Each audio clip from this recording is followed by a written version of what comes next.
In this lecture we will discuss about software testing. जैसा कि हमने प्रीवियस लेक्चर में क्वालिटी एश्योरेंस की बेसिक्स हमने कवर कर ली थी, तो यहाँ पे जो हम सॉफ्टवेयर टेस्टिंग की हम बात करेंगे तो सॉफ्टवेयर टेस्टिंग हमारे पास क्या है। Software testing is a subset of quality control. और इटसेल्फ क्वालिटी कंट्रोल क्या है, तो क्वालिटी कंट्रोल हमने डिस्कस किया है कि हमारे पास क्वालिटी कंट्रोल जो है वो प्रोजेक्ट ओरिएंटेड या प्रोडक्ट ओरिएंटेड है, जिसके अंदर हम देख रहे होते हैं एक प्रोजेक्ट के हवाले से कि यूज़र के पर्सपेक्टिव से हम देखते हैं, उसको टेस्ट करते हैं कि जो भी चीज़ बनी वो कैसी बनी, और उस क्वालिटी को कंट्रोल करने की बात करते हैं। और हमने जैसे कि डिफरेंस देखा था कि क्वालिटी कंट्रोल हमारे पास क्या है कि जैसे कि हम चीज़ों को वैलिडेट कर रहे होते हैं, जबकि क्वालिटी एश्योरेंस में हम चीज़ों को वेरीफाई कर रहे होते हैं। मतलब ये कि जो चीज़ हम बना रहे हैं वो सही तरीके से बना रहे हैं या नहीं बना रहे हैं। तो क्वालिटी एश्योरेंस हमारे पास प्रोसेस ओरिएंटेड है, जिसके अंदर हम ओवरऑल SDLC में जितने भी प्रोसेसेस फॉलो हो रहे हैं उन तमाम प्रोसेसेस को हम अश्योर कर रहे होते हैं कि हम जो भी काम कर रहे हैं ठीक तरीके से कर रहे हैं। और उसके अंदर हमने देखा था जितने भी फेजेज़ हैं, हर फेजेस का जो अपना एक वर्क प्रोडक्ट है, तो उस वर्क प्रोडक्ट को जो रिव्यू करना, ठीक है, इंस्पेक्शन और ये तमाम चीज़ें वॉक थ्रू, वो हमारे पास क्वालिटी एश्योरेंस का पार्ट होती हैं। फिर हमारे पास अब हम जो है वो क्वालिटी कंट्रोल की जैसे हम बात करते हैं, तो हमने देखा कि वो प्रोजेक्ट और प्रोडक्ट ओरिएंटेड है, जिसके अंदर हम वैलिडेशन की बात करते हैं। तो इसी का सबसेट हमारे पास क्वालिटी कंट्रोल में जो है वो टेस्टिंग है। तो टेस्टिंग हमारे पास भी अगर हम देखें तो टेस्टिंग जो है फ्रॉम द बिगनिंग जो है वो हमारे पास हम कुछ ना कुछ हद तक जो है वो हमारा जो काम है टेस्टिंग का वो शुरू से लेकर आखिर तक जो है वो चलता रहता है। तो testing we can say testing never ends, ये टेस्टिंग कभी ख़त्म नहीं होती। और यहाँ पे अगर हम देखें तो जो टेस्टिंग का मकसद है वो क्या है कि टेस्टिंग हमारे पास इस तरह का प्रोसेस है, ठीक है, कि जिसके अंदर हम जो है वो हाँ, यहाँ पे जो IEEE की डेफिनेशन है, a process of analysing a software item to detect the differences between the existing and required conditions and to evaluate the features of the software item. कि यहाँ पे हम डिफरेंस को जो है वो देख रहे होते हैं कि आपके पास जो एक्सपेक्टेड रिजल्ट था, जो हमारे पास जो एज़ पर रिक्वायरमेंट हमारे पास जो चीज़ होनी चाहिए थी, क्या बिल्कुल वैसे ही तमाम चीज़ें हुई हैं या नहीं। तो वो तमाम चीज़ें हम सॉफ्टवेयर टेस्टिंग में देख रहे होते हैं। और रीजनबली डिफेक्ट फ्री हम जो है वो एक प्रोडक्ट जो है वो डिलीवर करने के बारे में हमारा हम सोच रहे होते हैं। तो रीजनबली डिफेक्ट फ्री से मुराद यहाँ पे कहने का मकसद ये है कि डिफेक्ट फ्री हम अपने तौर पे हम जो है वो कोशिश करते हैं कि जो सॉफ्टवेयर है वो डिफेक्ट फ्री हो, जबकि वो डिफेक्ट फ्री नहीं होता। तो ये चीज़ भी हम आगे चल के डिस्कस करेंगे कि एग्जॉस्टिव टेस्टिंग में हमारे पास जब हम जो है वो देखें तो वो 100% हम नहीं कह सकते कि हमारे पास जो है हमने हर किस्म के इनपुट को जो है हमने टेस्ट कर लिया। तो वहाँ पे हमारे पास हो सकता है कि कोई ऐसा यूज़र इनपुट हो जिसके तहत जो है कोई ना कोई फेलियर अकर हो जाए। तो यहाँ पे हमारे पास अगर आप देखें तो सॉफ्टवेयर टेस्टिंग से रिलेटेड हमने पूरी बग लाइफ साइकिल जो डिस्कस की थी, तो उसमें हमने मज़ीद कुछ हमने देखा था कि जो है एरर्स में, फॉल्ट में और जो है वो डिफेक्ट में, फेलियर में, इनमें क्या डिफरेंसेस हैं। तो वो तमाम चीज़ें भी जो है वो अगर हम देखें तो वो तमाम चीज़ों को मद्देनज़र रखते हुए कि हमारे पास एक ओवरऑल जो बग लाइफ साइकिल है उसके अंदर हमारा जो कॉन्सेप्ट है वो ये है कि सॉफ्टवेयर टेस्टर का जो काम है वो है टू फाइंड द बग, ठीक है, कि वो बग को फाइंड करे। और वो तमाम चीज़ें हमने कुछ हद तक जो है वो बग लाइफ साइकिल में भी डिस्कस की थी। तो यहाँ पे हमारे पास जैसे कि हम देखें तो हमारे पास सॉफ्टवेयर टेस्टिंग हमें जो है वो हेल्प करता है कि जिसकी वजह से हम जो है वो जो कोई भी मिसिंग रिक्वायरमेंट है, कोई गैप्स हैं, कोई एरर्स हैं, तो वो तमाम चीज़ें हम आइडेंटिफाई कर लें कि भाई ये एक्चुअल रिक्वायरमेंट्स जो थी उनके मुताबिक ही काम हुआ है या नहीं हुआ है। तो इसके हवाले से हमारे पास अगर हम देखें तो सॉफ्टवेयर टेस्टिंग के कुछ लेवल्स हैं, सॉफ्टवेयर टेस्टिंग की कुछ अप्रोचेज़ हैं, मेथड्स हैं, सॉफ्टवेयर टेस्टिंग की मज़ीद कुछ टाइप्स हैं। तो वो हम आगे चल के डिस्कस करेंगे कि हमारे पास जो सॉफ्टवेयर टेस्टिंग के जितने भी लेवल्स हैं उन लेवल्स में हम जो है डिफरेंट जो है वो टेस्टिंग की टाइप्स जो है वो अप्लाई कर रहे होते हैं। डिफरेंट जो है वो टेस्टिंग की टाइप्स जो है डिफरेंट लेवल्स में लाया कर रही होती हैं। और जब हम उन टेस्टिंग टाइप्स को जो है डिफरेंट टेस्टिंग की हम कह सकते हैं कि डिफरेंट टेस्टिंग अप्रोचेस के तहत जो है वो हम जो है वो अप्लाई कर रहे होते हैं उन टेस्टिंग को। तो यहाँ पे हमारे पास अगर हम देखें तो जो टेस्टिंग है हमने देखा कि टेस्टिंग हमारे पास काफ़ी ज़रूरी है। तो टेस्टिंग की इम्पॉर्टेंस के ऊपर अगर हम देखें तो टेस्टिंग अगर हम कोई चीज़ अगर हम टेस्ट नहीं करते और डायरेक्टली अगर उसको जो है वो हम कोई भी चीज़ डेवलप करके आगे दे देते हैं तो उसका हमें जो है वो काफ़ी ज़्यादा नुकसान जो है वो बेयर करना पड़ सकता है, जिसमें मॉनेटरी लॉस भी हो सकता है, ह्यूमन लॉस भी हो सकता है। और अगर हम अपनी हिस्ट्री को देखें उठा के तो हमारी जो हिस्ट्री है वो इस तरह के तमाम जो है वो एग्जांपल से जो है वो भरी हुई है। तो जैसे कि आप लोगों ने सुना होगा थ्राक 25 के बारे में। तो थ्राक 25 जो आपके पास 1985 में एक रेडिएशन थेरेपी मशीन थी जिसकी मेल फंक्शनिंग की वजह से उसने जो है वो एक लीदल रेडिएशन जो है वो पेशेंट्स को देना शुरू कर दी थी, जिसकी वजह से जो है तकरीबन 3 लोग जो है वो जो है जाँ बहक हो गए थे और जो मर गए थे, और उसके अलावा 3 लोग जो है वो क्रिटिकली जो है वो इंजर्ड जो है वो हो गए थे। इसके अलावा हमारे पास जो है और मज़ीद बहुत सारी एग्जांपल्स हमें जो है वो सॉफ्टवेयर बग की जो है वो मिलती हैं। जैसे कि हमारे पास जो है वो एक सॉफ्टवेयर फेलियर की वजह से 1.2 बिलियन की जो मिलिट्री सैटेलाइट है वो लॉन्च हो गई। तो इस जो अगर हम देखें तो ये एक जो एक्सीडेंट था, तो इस एक्सीडेंट की वजह से जो है वो काफ़ी ज़्यादा जो है वो कॉस्ट जो है वो बेयर करनी पड़ी। तो यहाँ पर हमारे पास जो है वो इस तरह के जो है डिफरेंट जो है अगर हम देखें तो कई सारे जो है हमें बग्स जो है वो मिल सकते हैं। तो अगर आप अपनी मोटिवेशन के लिए ख़ुद से सर्च करना चाहें तो जैसे कि डिज़नी CD-ROM फेलियर है, उसके अलावा हमारे पास इंटेल फ्लोटिंग पॉइंट बग है, तो उसके बारे में आप देखिएगा। नासा मास पोलेंडर बग है, उसके अलावा मलेशिया एयरलाइंस जिटर बग है। तो ये तमाम चीज़ें अगर आप देखें तो हमारी जो हिस्ट्री है वो इन तमाम नोटोरियस बग से जो है वो भरी हुई है कि हमारे पास किस किस किस्म के जो है वो बग्स आए और किस तरीके से जो है वो नुकसानात जो है वो हुए, जानी नुकसान भी हुए और माली नुकसान भी हुए। तो इसी वजह से जो है सॉफ्टवेयर टेस्टिंग की एक बड़ी ही ख़ास इम्पोर्टेंस है कि अगर हम सॉफ्टवेयर टेस्टिंग नहीं करते तो उसका जो हम कह सकते हैं उसके फेलियर के जो नताइज हैं वो बहुत ज़्यादा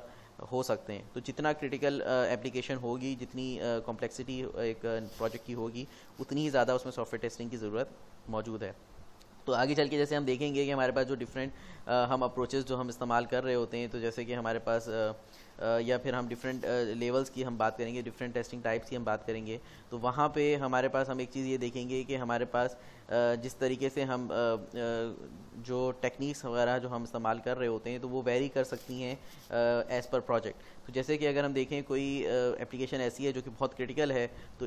जो कि उसकी क्रिटिकलिटी की वजह से हो सकता है कहीं पे हम फॉर्मल मेथड्स की तरफ जाएं, तो वहाँ पे जो हम क्वालिटी को अश्योर कर रहे हैं वो फॉर्मल सॉफ्टवेयर स्पेसिफिकेशन के थ्रू कर रहे हैं। तो वहाँ पे जो तमाम स्पेसिफिकेशन है वो हमारे पास नेचुरल लैंग्वेज में लिखने के बजाय हो सकता है कि हम उसमें जो है वो डिफरेंट रैशनल और एक्सियम्स वगैरह का, मैथमेटिकल इक्वेशंस वगैरह का, इन तमाम चीज़ों का जो है हम सहारा ले रहे हों। तो वहाँ पे अगर हम देखें तो वो चीज़ें बहुत ज़्यादा कॉस्टली हो सकती हैं, वो बहुत ज़्यादा अगर हम देखें तो कुछ हद तक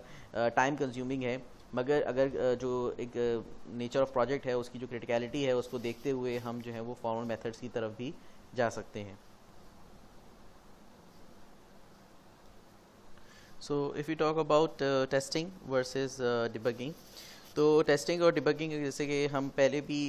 इन तमाम चीज़ों के हमने टर्म्स को हमने प्रीवियसली डिस्कस किया कि हमारे पास जो है वो डिफरेंट टर्म्स में क्या डिफरेंशिएशन है। मज़ीद हमारे पास जो टेस्टिंग और डिबगिंग है वो भी कुछ हद तक जो है वो इसको मिस इंटरप्रीट किया जाता है, तो इसको भी हम जो है वो डिस्कस करते हैं। तो जो टेस्टिंग है, टेस्टिंग हमारे पास जो एक ओवरऑल प्रोसेस, जैसे कि हमने एक उसमें हमने डिफ़ाइन किया था जो बग लाइफ साइकिल है, कि जिसके अंदर हमने देखा कि आपके पास किस तरीके से जो है वो एक बग जो है वो असाइन किया जाता है, और बग असाइन करने के बाद किस तरीके से जो है वो बग ओपन होता है, और बग ओपन होने के बाद जो डेवलपर है वो किस तरीके से उसको देखता है कि अगर वो जो बग असाइन हुआ है वो रियल जो है वो अगर कोई बग है सच में जो है वो जो बग है वो सच में बग है, करेक्ट है, तो और उसके अलावा वो रिक्वायरमेंट का पार्ट है और उसी रिलीज़ में वो तमाम चीज़ें होनी हैं, तो वो तमाम चीज़ों को फिर उसको क्या कर रहा होता है, उसको डीबग करता है। डीबग से मुराद कि वो उस बग को रिमूव करता है, और रिमूव करने के बाद उसके अंदर कुछ कोड लेवल की कुछ चेंजेस करके उसके अंदर वो वापस जो है वो रीटेस्ट के लिए टेस्टर्स को दे देता है। तो वहाँ पे हमने देखा था कि फिर वो टेस्टर जो है वो उसको मज़ीद जो है वो देखता है कि किस तरीके से वो देखता है कि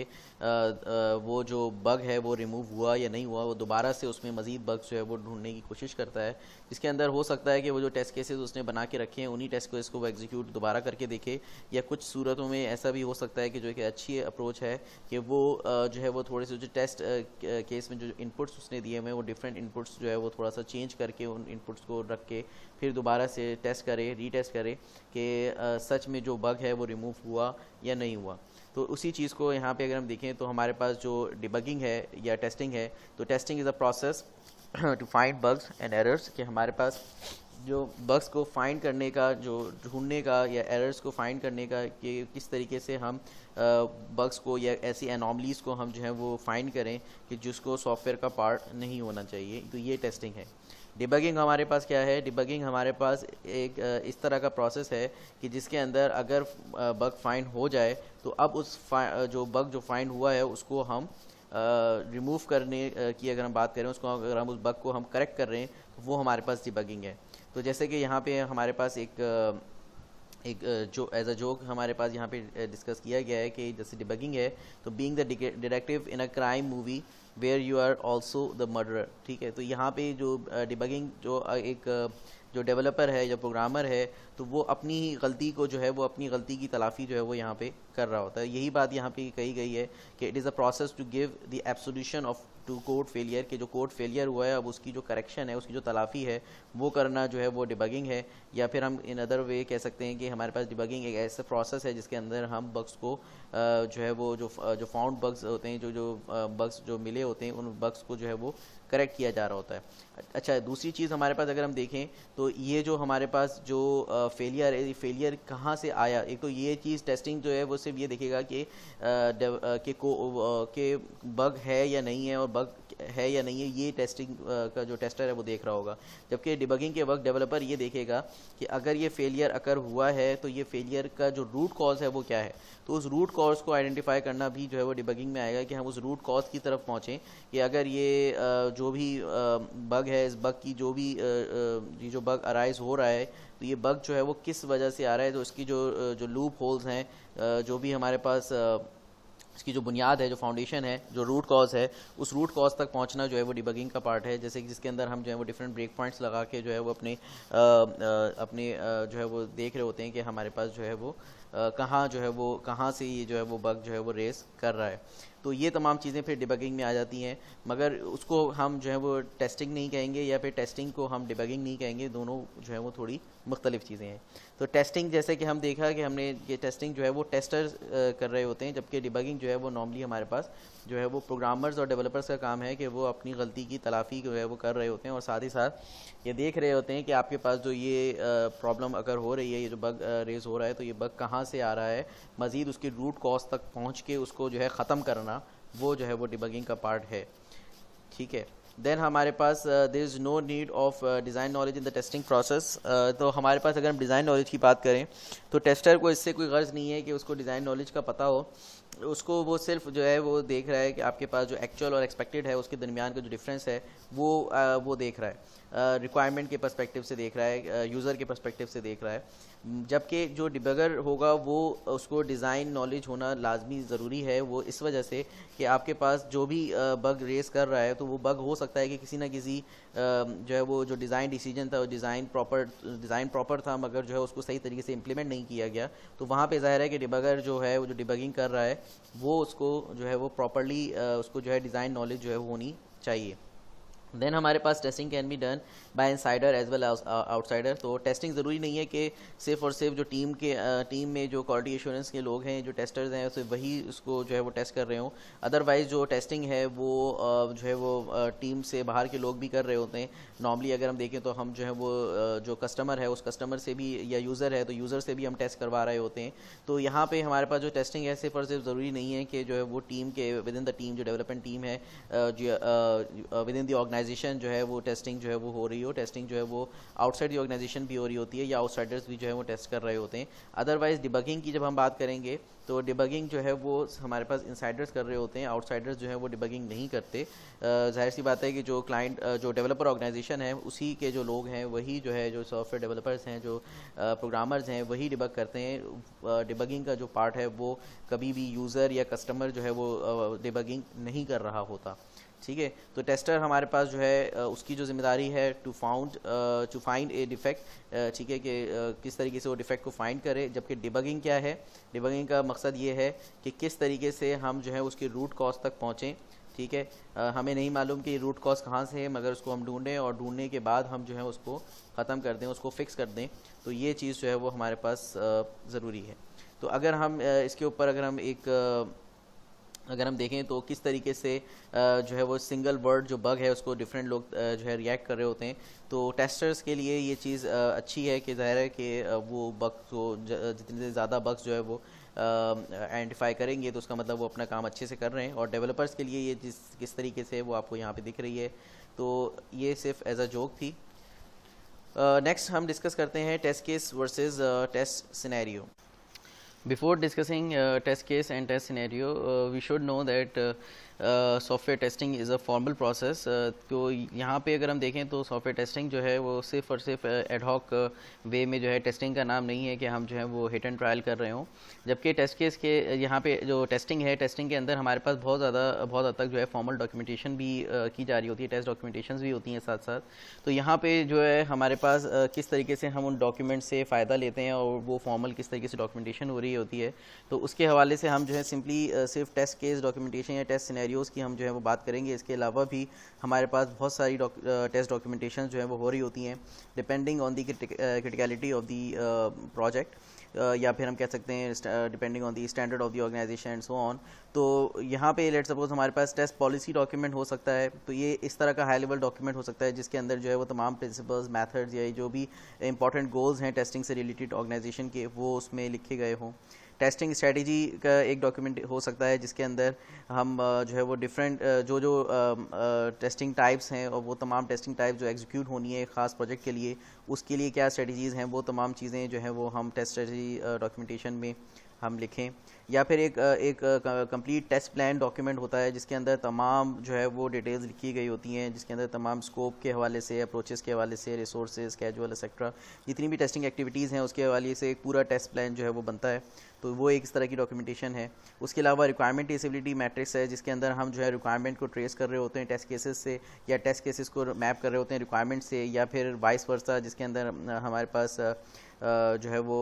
ओवरऑल रिक्वायरमेंट ट्रेसेबिलिटी मैट्रिक्स भी एक जो है वो एक कंप्लीट एक पूरा अलग से एक टॉपिक है जिसके अंदर बाकायदा जो है वो हम जो है वो मैप कर रहे होते हैं बिज़नेस रिक्वायरमेंट्स को टेस्ट केसेस के साथ, और देख रहे होते हैं कि तमाम रिक्वायरमेंट्स जो हैं वो फुलफ़िल हो रही हैं या नहीं हो रही हैं, और एंड सो ऑन।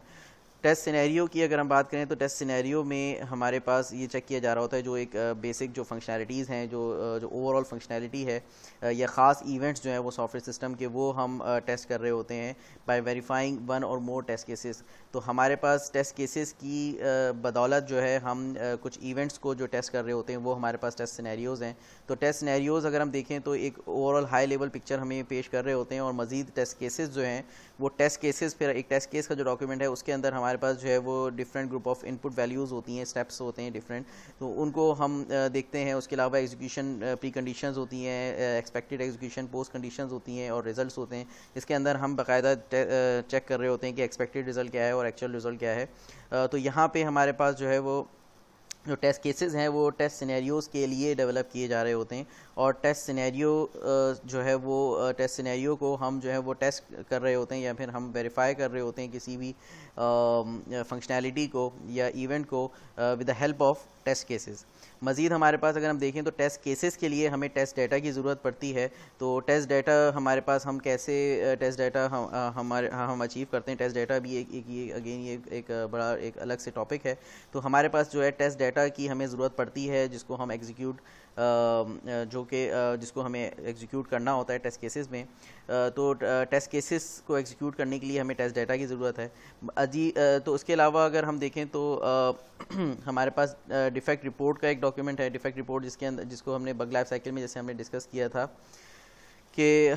जो टेस्टर होते हैं वो बग रिपोर्ट करते हैं, तो वहाँ जो बग रिपोर्ट होती हैं तो वहाँ जो डिफेक्ट रिपोर्ट है उस डिफेक्ट रिपोर्ट को देखते हुए ही जो है एक डेवलपर जो है उस बग को जो है वो रिमूव करता है। तो यहाँ पे जो डिफेक्ट रिपोर्ट है वो इस तरह की डॉक्यूमेंटेड रिपोर्ट होती है जिसके अंदर बाकायदा जो सॉफ्टवेयर सिस्टम के अंदर फ्लॉज हैं वो उसके बारे में जो है वो जो है लिखा गया होता है, उसकी एक्सप्लेनेशन जो उसकी जो डिटेल है वो लिखी होती है। तो जो भी एक्सपेक्टेड फंक्शन है वो जो फेलियर अकर हो रहा है, जो भी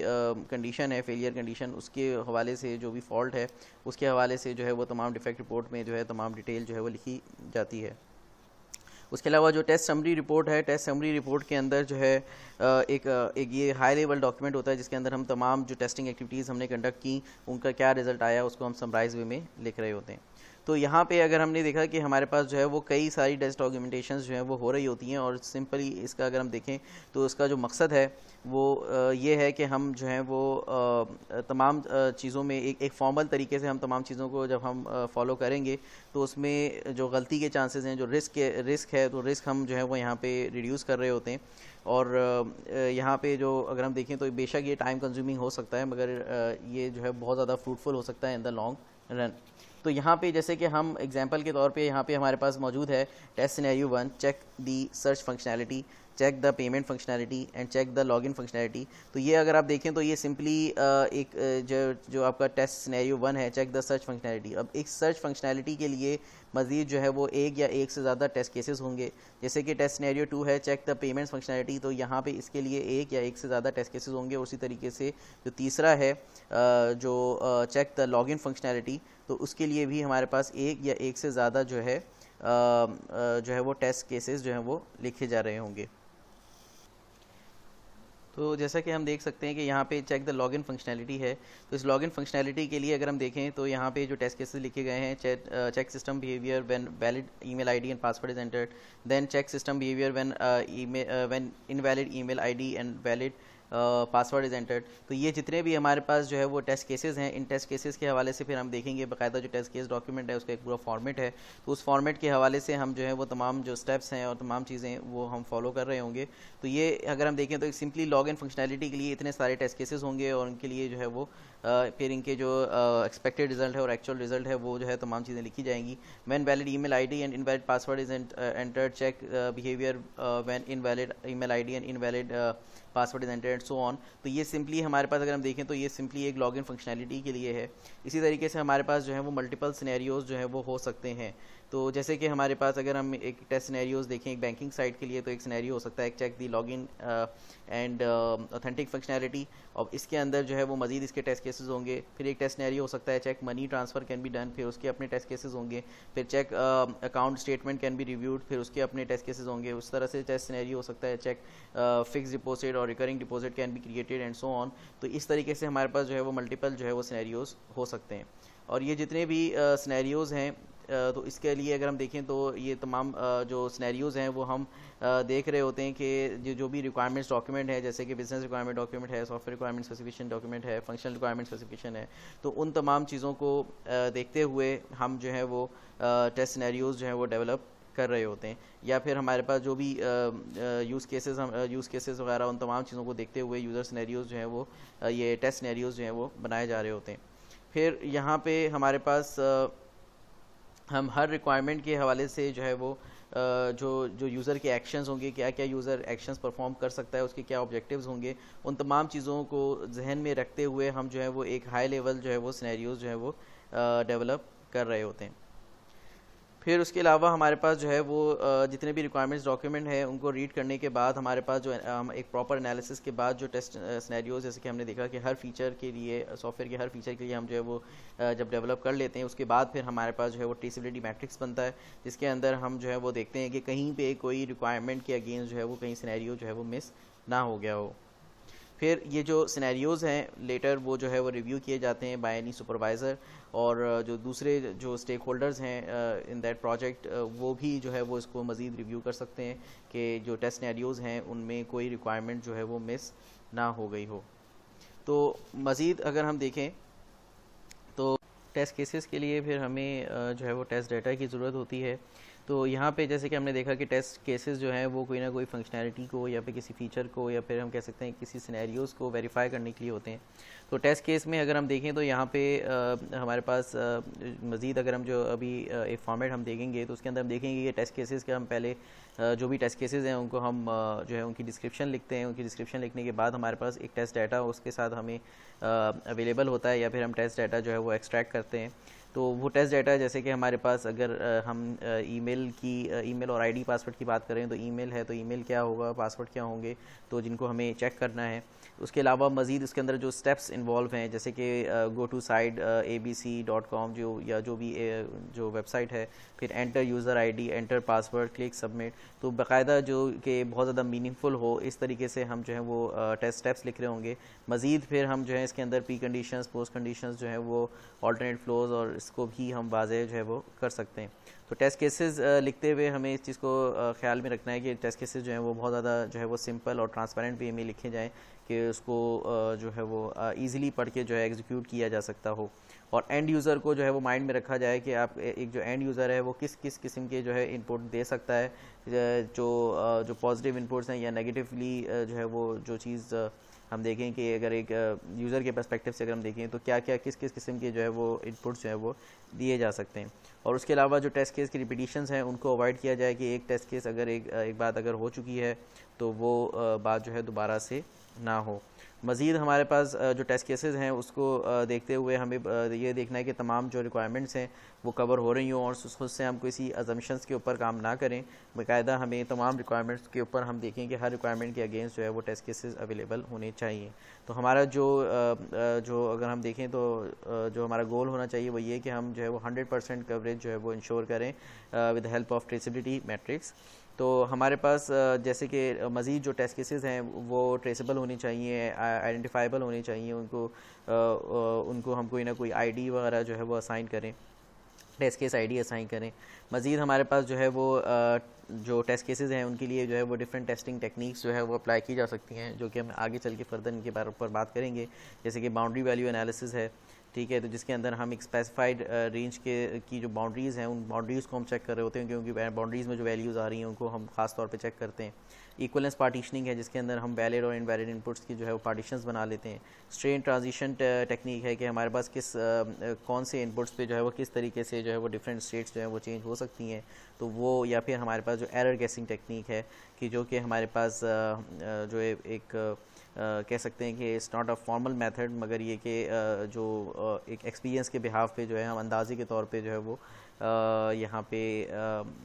देख सकते हैं कि किस तरीके से जो है वो क्या क्या जो है इनपुट आ सकता है और तमाम चीज़ों को हम एरर गेसिंग के तहत जो है वो कर रहे हों। फिर मज़ीद अगर हम देखें तो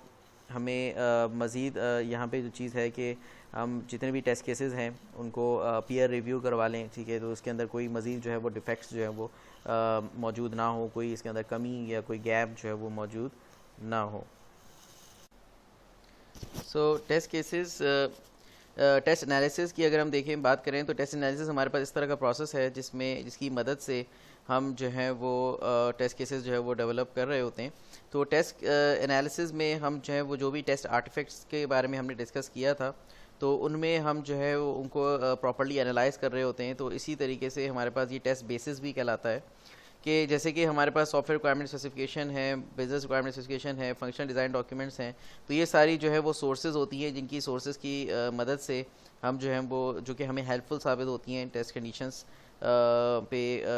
टेस्ट कंडीशंस के लिए या फिर टेस्ट केसेस के लिए डेवलप करने के लिए। तो जैसे कि वी मॉडल हमने प्रीवियसली भी डिस्कस किया कि टेस्ट वी मॉडल में हमारे पास एक तो वेरिफिकेशन फेजेस हैं और फिर हमारे पास वैलिडेशन फेजेस हैं। इसके भी कई वर्जन्स जो है हमें देखने को मिलते हैं। तो एक सिंगल वी मॉडल है, डबल वी मॉडल है और जो है वो ट्रिपल वी मॉडल भी है, या फिर हमें डब्ल्यू मॉडल भी जो है वो हमें देखने को मिलता है। मगर हम सिंपलेस्ट वे में अगर हम सिंपली वी मॉडल को अगर हम देखें तो वी मॉडल में जहाँ पे हमारे पास यहाँ पे तमाम जो वेरिफिकेशन फेजेस हैं और ये हमारे पास तमाम वैलिडेशन फेजेस हैं, तो इन वेरिफिकेशन फेजेस में हमारे पास जो इनके वर्क प्रोडक्ट्स हैं, इन वर्क प्रोडक्ट्स को मज़ीद जो है वो उनकी मदद से जो अगर हम देखें तो इनके जो वर्क प्रोडक्ट्स होंगे उन वर्क प्रोडक्ट्स की मदद से हम जो है अगर हम टेस्ट केसेस जो है वो डेवलप करते हैं जिसके ऊपर जो है हमारी टेस्टिंग जो है वो आसान हो जाए, तो वो हमारे पास जो है वो टेस्ट एनालिसिस जो है वो कहलाएगी कि हम जो है वो टेस्ट की इनकी बेसिस पे जो है वो टेस्ट केसेस जो है वो डेवलप किए जा रहे हैं।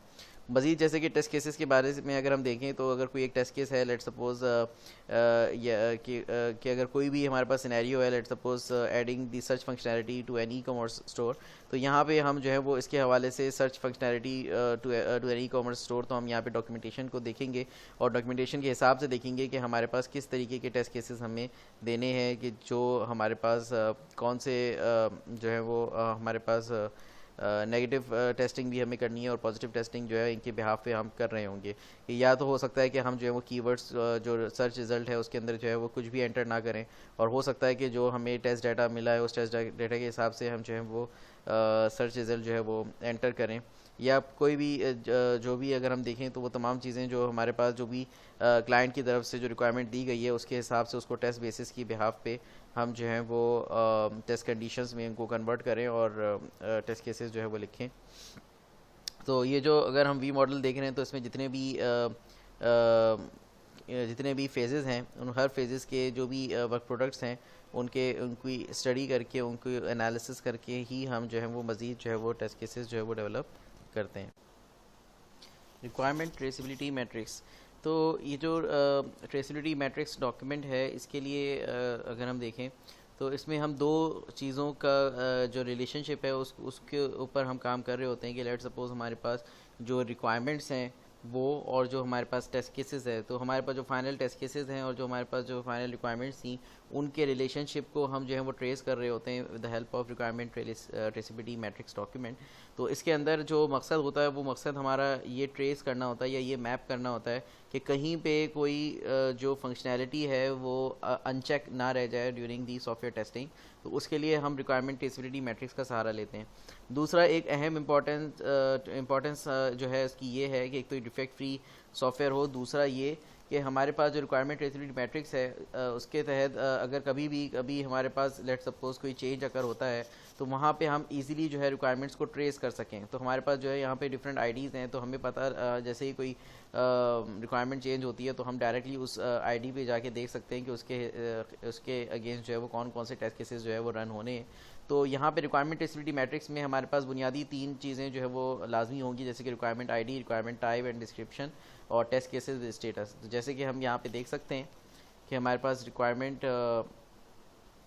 नंबर है, रिक्वायरमेंट डिस्क्रिप्शन है, देन टेस्ट केस आईडीज़ हैं और फिर उनका जो स्टेटस है कि कौन से टेस्ट केसेस जो है वो पास हो चुके हैं और कौन से रन नहीं हुए हैं, कौन से फेल हुए हैं। तो वो उनकी बाकायदा हमारे पास जो है वो डिटेल मौजूद है। तो यहाँ पे अगर हम देखें तो यहाँ पे जो बिज़नेस रिक्वायरमेंट्स हैं, टेक्निकल रिक्वायरमेंट्स हैं और यहाँ पे जो उनकी टेस्ट केस आईडी हैं, तो यहाँ पे हमने इन दोनों को जो है वो मैप किया हुआ है। तो यहाँ पे हमारे पास जो रिक्वायरमेंट ट्रेसिबिलिटी मैट्रिक्स है, तो जिस तरह से हमने डिस्कस किया कि इसके अंदर कुछ ना कुछ जो है वो पैरामीटर्स जो है वो यहाँ पे हमने डिस्कस किए, मगर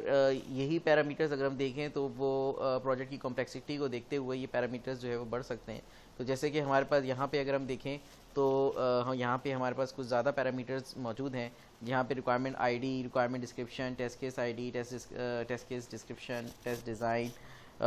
टेस्ट डिज़ाइनर। तो ये तमाम चीज़ों यहाँ पे अगर हम देखें तो एक ओवरऑल जो है हम जो है वो तमाम चीज़ों को ट्रेस कर रहे हैं। तमाम जो हमारे पास जो टेस्ट एग्जीक्यूशन है उसके हवाले से हमारे पास यहाँ पे तमाम चीज़ें मौजूद हैं। जो उसके अलावा जो हमारे पास डिफ़ेक्ट्स हैं, डिफ़ेक्ट आईडी है, डिफ़ेक्ट स्टेटस है, रिक्वायरमेंट कवरेज स्टेटस है। तो ये तमाम चीज़ें हम जो है वो एक तरीक़ेकार है जिससे हम तमाम चीज़ों को ट्रेस कर सकते हैं। तो ये हमारे पास जो है रिक्वायरमेंट ट्रेसिबिलिटी मैट्रिक्स है। मज़ीद अगर हम देखें तो हमने डिस्कस किया था कि हम क्वालिटी एश्योरेंस में हम जो है कुछ चेकलिस्ट, फॉर्म्स, टेम्पलेट्स वगैरह का सहारा ले रहे होते हैं। तो यहाँ पे लेट सपोज हमारे पास अगर हम देखें तो ये टेस्ट केस से रिलेटेड जो है एक टेम्पलेट है, इसमें हमारे पास टेस्ट केस आईडी है। टेस्ट केस आईडी हमारे पास जो कि हमने देखा कि यूनिक होनी चाहिए, जैसे कि हम रख सकते हैं TC_UI_001 के यूज़र इंटरफेस की जो है टेस्ट केस आईडी जो नंबर 1 है, ठीक है। या इस तरीके से हम जो है वो डिफरेंट टेस्ट केस आईडीज़ रख सकते हैं। टेस्ट केस की डिस्क्रिप्शन क्या है, टेस्ट को किसने रिव्यू किया, किसने क्रिएट किया, उसका क्या वर्जन है, कौन से टेस्ट जो है वो रन होने हैं, कौन से टेस्ट केस किसने रन किए, और उसके अलावा जो है वो टेस्ट केस जो है वो पास हुआ, फेल हुआ, ये तमाम चीज़ें हमारे पास जो है वो टेस्टर का नाम क्या है, ठीक है, प्रीरेक्विजिट्स क्या हैं, टेस्ट डाटा, और उसके अलावा जो स्टेप्स फॉलो होने हैं, स्टेप्स की details, expected results, actual results, pass, fail, not executed, suspended. तो इस तरीके से हम जो है वो एक टेम्पलेट बना सकते हैं कि जो कि तमाम लोग जिससे फेमिलियर हों और जिसको मल्टीपल टाइम रीयूज़ किया जा सकता हो। और इसी के अंदर जो है वो नेचर ऑफ प्रोजेक्ट्स को देखते हुए मज़ीद भी कुछ पैरामीटर्स जो है वो यहाँ पे और मज़ीद जो है वो इन्वॉल्व किए जा सकते हैं। फिर हमारे पास टेस्ट सिनेरियो की अगर हम देखें तो टेस्ट सिनेरियो का भी हम इसी तरीके से सेम टेम्पलेट जो है वो बना सकते हैं। टेस्ट सिनेरियो जैसे कि हमने देखा कि 1 लाइनर होते हैं और एक ओवरऑल फंक्शनैलिटी या एक ओवरऑल फीचर को जो है बता रहे होते हैं, जैसे कि check the login functionality, check the search functionality, check product description पे, check the payment functionality, check the order history. मज़ीद अगर हम समअप करें तो ये कुछ डिफरेंसेस हमने जो है साइड बाय साइड हमारे पास मौजूद हैं टेस्ट सिनेरियो टेस्ट केसेस से रिलेटेड कि हमारे पास टेस्ट केसेस जो हैं उसके अंदर जो है test steps data expected result और तमाम चीज़ें जो है वो शामिल होती हैं, जबकि टेस्ट सिनेरियोज एक वन लाइनर एक हाई लेवल डॉक्यूमेंटेशन है जिसमें सिर्फ हम वन लाइनर बता देते हैं कि ये फीचर जो है मौजूद होना चाहिए। इसमें जो है what to test and how test पे फोकस किया जा रहा होता है, जबकि ये कंप्लीट एम्फसाइज़ करता है कि किस तरीके से क्या चीज़ टेस्ट होनी है और कैसे टेस्ट होनी है। और मज़ीद जो है हमने देखा कि किस तरीके से ये वन लाइनर होती हैं और उसके अंदर जो है वो यहाँ पे अगर हम देखें तो एम्बिगिटी का सवाल हो सकता है इन वन लाइनर में, मगर मज़ीद जो टेस्ट केसेस हैं वो हमारे पास बाकायदा उसके अंदर स्टेप्स डिफाइन होते हैं, क्या प्रीरेक्विजिट होंगे, एक्सपेक्टेड रिजल्ट क्या है एंड सो ऑन। तो ये आप जो है वो देख सकते हैं, ये इजी टू अंडरस्टैंड हमारे पास जो है वो डिफरेंसेस हैं between test scenarios and test cases. तो हमने देखा कि हमारे पास एक टेस्ट सिनेरियो में जो है वो एक या एक से कई सारे जो है टेस्ट केसेस जो है वो टेस्ट सिनेरियो की बदौलत जो है वो टेस्ट केसेस जो है वो इम्प्लीमेंट किए जा रहे होते हैं। और टेस्ट सिनेरियो हमारे पास एक हाई लेवल एक्शन है, जबकि टेस्ट केस हमारे पास लो लेवल एक्शंस हैं। जैसे कि हम जानते हैं कि सॉफ्टवेयर टेस्टिंग में एग्जॉस्टिव टेस्टिंग जो है वो पॉसिबल नहीं है कि हम ईच एंड एवरी पॉसिबल जो टेस्ट केस है या फिर हम कह सकते हैं कि ईच एंड पॉसिबल इनपुट जो है वो हम टेस्ट करके देखें। तो इसके लिए हमारे पास कुछ सॉफ्टवेयर टेस्टिंग टेक्निक्स हैं जिनके बदौलत जो है हम बेटर तरीके से टेस्ट केसेस डिज़ाइन कर सकते हैं। तो जिसकी वजह से हम कह सकते हैं कि हम अपनी जो टेस्ट केसेस की जो एग्जीक्यूशन की जो अगर हम देखें तो जो टेस्ट कवरेज है तो टेस्ट कवरेज को हम जो है इंक्रीज़ कर सकते हैं with the help of these software testing techniques, which includes boundary value analysis, equivalence class partitioning, decision table based testing, state transitioning and error guessing.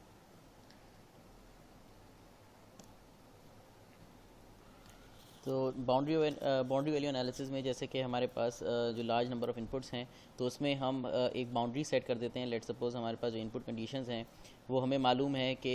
1 to 10 तक जो है वो इनपुट कंडीशंस अगर होंगी तो वो एक वैलिड कंडीशन है। तो वहाँ पे हम बाउंड्री वैल्यूज़ चेक करेंगे, जो कि एक तो नॉर्मल जो कि 1 है उसको चेक करेंगे और उससे एक मिनिमम और उससे एक मैक्सिमम वैल्यू हम चेक करेंगे, लेट सपोज़ 0, 1, 2। और जैसे कि हमारे पास अप टू 10 तक जो है वैलिड कंडीशंस थी तो हम जो है वो 9 को भी टेस्ट करके देखेंगे, 10 को भी टेस्ट करके देखेंगे और 11 को भी टेस्ट करके देखेंगे। और अगर वैल्यूज़ जो है वो डेसिमल में अगर होंगी तो हम उसके अंदर जो है वो मज़ीद जो है वो 10.1 या इस तरह से करके भी हम जो है वो चेक करेंगे या कर सकते हैं। मज़ीद हमारे पास अगर हम देखें तो एक और जो हमने दूसरी बाउंड्री एनालिसिस के बाद हमने देखा इक्विवेलेंस पार्टीशनिंग। तो इक्विवेलेंस पार्टीशनिंग के अंदर हम जो है वो अपने जो इनपुट्स हैं उनको हम वैलिड इनपुट्स और इनवैलिड इनपुट्स में तोड़ देते हैं। तो लेट सपोज़ अगर यही वाली एग्जांपल हम देखें कि हमारे पास जो वैलिड इनपुट्स हैं वो 1 to 10 है और 20 to 30 है, तो यहाँ पे हम जो है वो इस तरीके से टेस्ट केसेस बनाएंगे कि हमारे पास जो भी इनफाइनाइट जो हमारे पास जो माइनस वैल्यूज़ हैं उनसे लेकर अगर 0 तक कोई भी वैल्यू होगी तो वो इनवैलिड होगी, 1 to 10 अगर कोई है तो वैलिड होगी, फिर 11 to 19 वो इनवैलिड होगी, 20 to 30 वो वैलिड होगी, उसी तरीके से 31 to सो ऑन जो है वो सारी ही इनवैलिड होंगी। और अब हम क्या करेंगे, अब इनमें से हम जो है वो जो भी वैल्यूज़ हैं लेट सपोज़ जो माइनस में जो भी वैल्यूज़ हैं उनमें से कोई भी वैल्यू डाल के हम चेक कर लेंगे। और जैसे कि हमारे पास 10 और 1 से 10 के दरमियान जो वैल्यू है उसमें कोई भी वैल्यू एंटर करके चेक कर लेंगे। लेट सपोज हमने 3 डाल के चेक कर ली, 11 to 19 हम कोई वैल्यू डाल के चेक कर लेंगे। लेट सपोज हमने 15 चेक कर लिया, 20 to 30 हमने चेक कर लिया, 25, 31 टू सो ऑन हमने 45 चेक कर लिया। तो ये हमारे पास इक्विवेलेंस पार्टीशनिंग है जिसमें हम वैलिड और इनवैलिड इनपुट्स के जो है हम पार्टीशंस बना के जो है वो रख लेते हैं और ताकि हम उसको जो है बाद में हम चेक कर सकें। अब इन्हीं के दरमियान अगर हम देखें लेट सपोज अगर मैं 10 और 11 के दरमियान जो बाउंड्रीज़ के दरमियान ये जो हमारे पास जो वैलिड और इनवैलिड जो इनपुट्स हैं इनके दरमियान जो बाउंड्री है इसके दरमियान की कोई वैल्यू अगर चेक कर रहा हूँ तो ये हम इक्विवेलेंस पार्टीशनिंग के साथ ही साथ हम बाउंड्री वैल्यू एनालिसिस भी परफॉर्म कर रहे हैं कि लेट सपोज मैं यहाँ पे 10.1 चेक कर लूँ, 10.2 चेक कर रहा हूँ, तो ये मेरे पास बाउंड्री वैल्यू एनालिसिस है।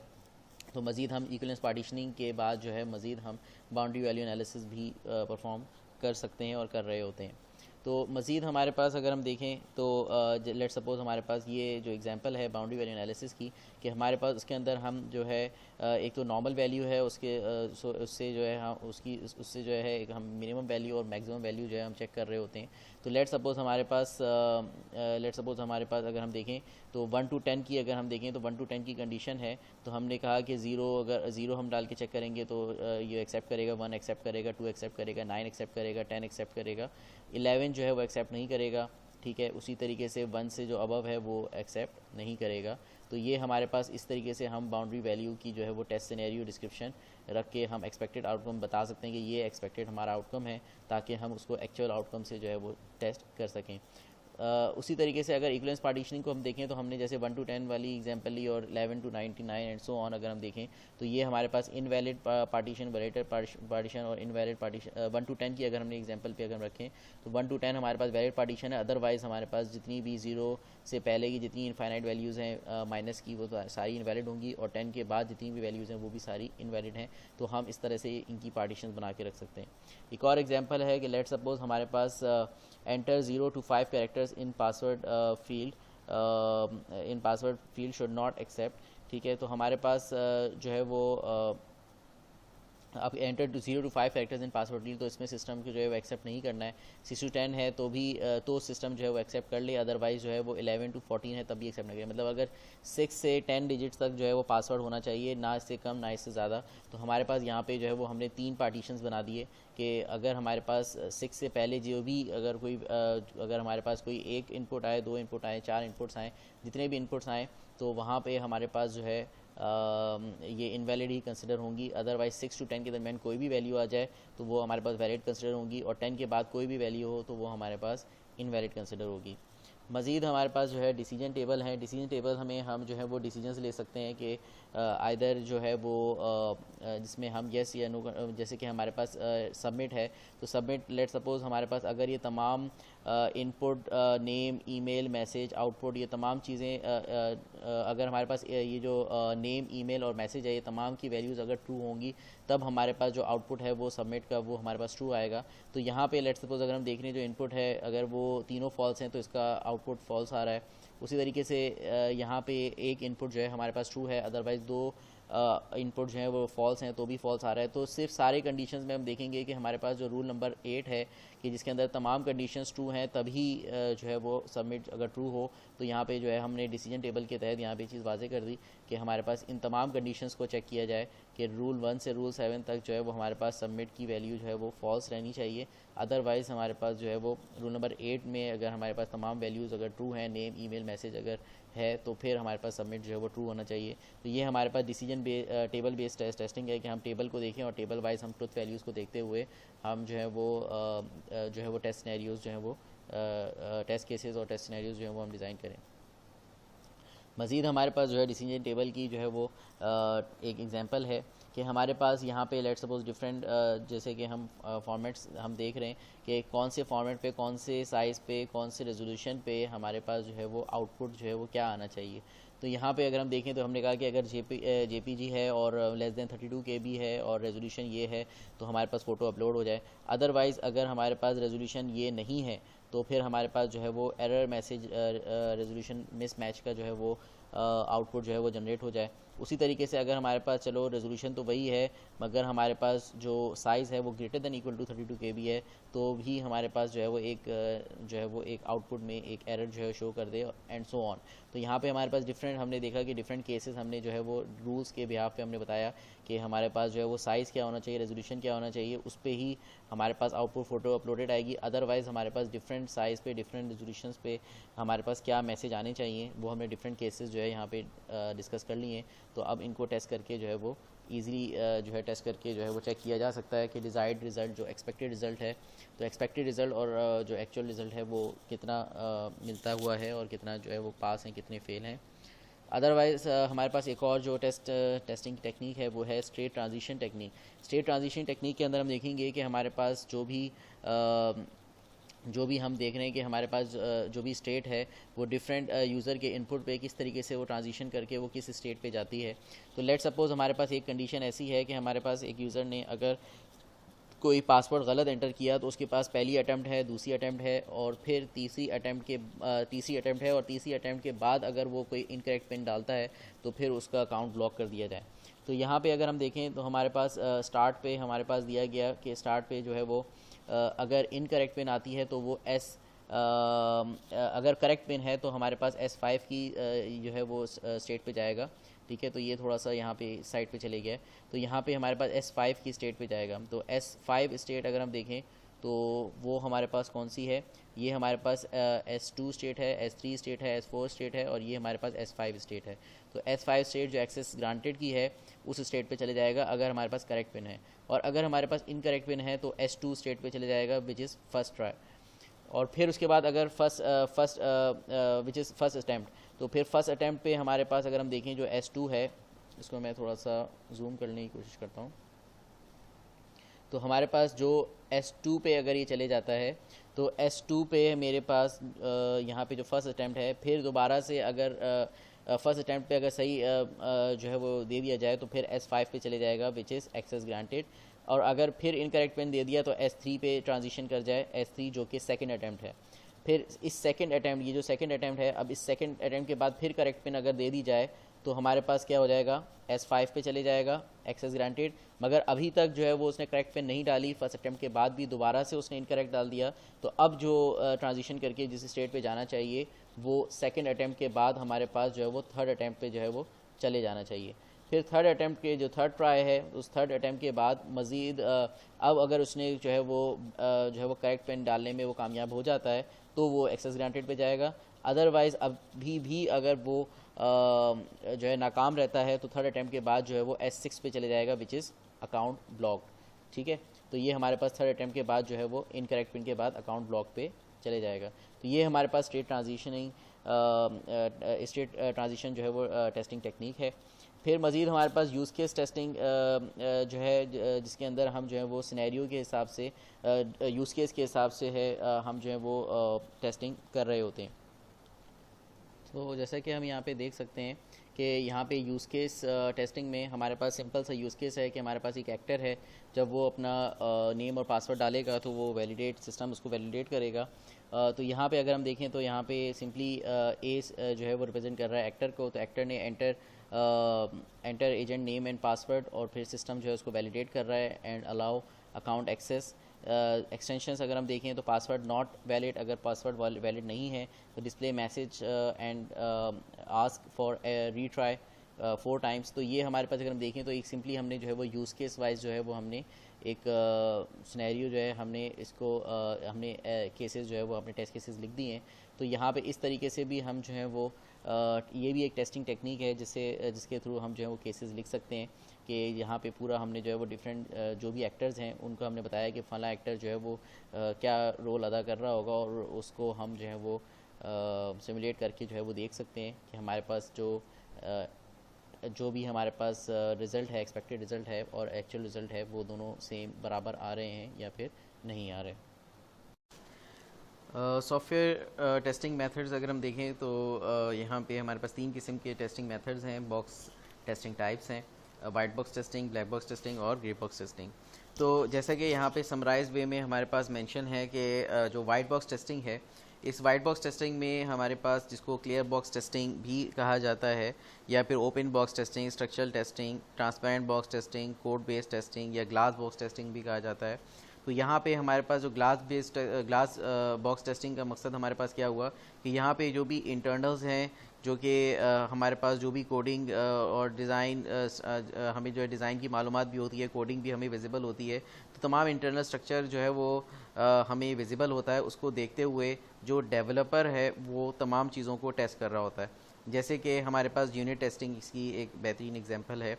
तो यहाँ पे हमारे पास अगर हम देखें तो जो वाइट बॉक्स टेस्टिंग है, इस वाइट बॉक्स टेस्टिंग में हमारे पास जो डेवलपर है उसकी जो कोडिंग का जो एक्सपीरियंस है या जो कोडिंग की जो एक्सपर्टीज़ है उसके हवाले से बहुत सारी चीज़ें जैसे कि सिक्योरिटी ब्रीच के हवाले से जो है वो तमाम चीज़ें हम यहाँ पे टेस्ट कर रहे होंगे कि कहीं पे कोई सिक्योरिटी जो है वो ब्रीच ना हो रही हो, कहीं पे कोई ऐसी कोड की कोई ऐसी ख़ास हम देखें कि कोई ऐसा लॉजिकल एरर ना हो जिसकी वजह से कोई बहुत ज़्यादा नुकसान जो है वो हमें बेयर करना पड़ सकता हो।